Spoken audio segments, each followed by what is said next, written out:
อันนี้คือ AI พาเทรดทองคำเนาะพี่น้องไม้ที่1นี่ถือว่ามันเทรดไปแล้วลด 0.66 เนาะถือว่ามันแก้ไม้เนาะไม้ที่2 0.99 แก้ไม้ถ้าเบิ่งตัวจริงว่าจะได้หรือบ่เนาะ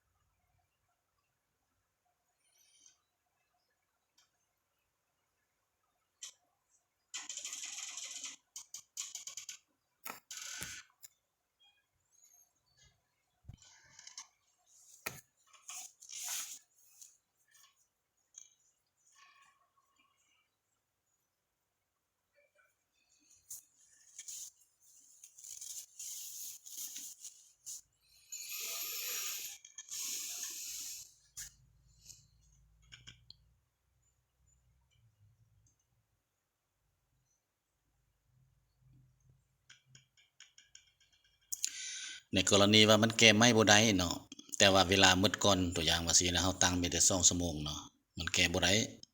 หมายความว่าเฮาก็จะเสียเงินไปเนาะแต่ว่ามันแก้ได้ก็แป๊บหนึ่งนะบ่ฮอด10นาทีเนาะบางเทื่อ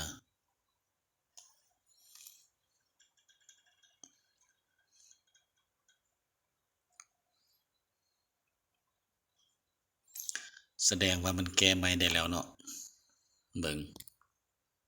โอ้มันแก้ไม้ได้แล้วเนาะเบิ่งต่อไม้ที่3สูงสุด5ไม้เนาะตอนเช้าแม่น5ไม้ตอนบ่าย5ไม้แล้วก็ตอนค่ำตอนแลงตอนค่ำแม่น5ไม้เนาะ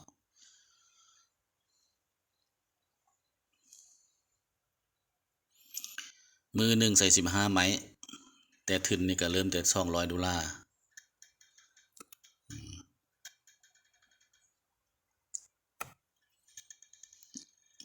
โอเคถือว่าเป็นไม้ที่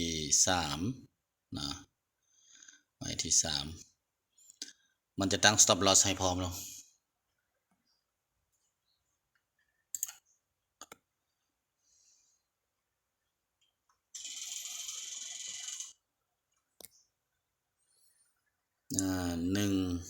2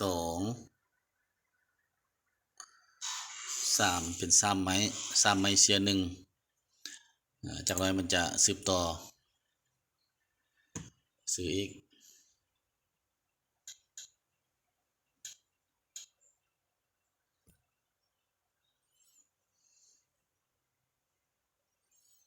ถือว่ากำไรใน291.87นะ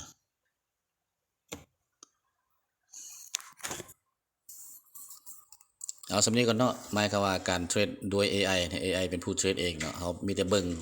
มันจัดการเองเนาะนี่มีแต่เดี๋ยวนี้เนาะ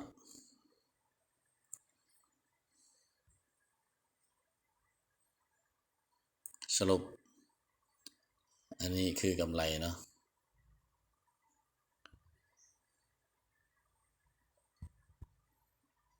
ถือว่าค่อนข้างดีเนาะสำหรับ AI กันจะเทรดด้วยมือนี่โอ้คันบ่เก่งนี่บ่ได้เนาะ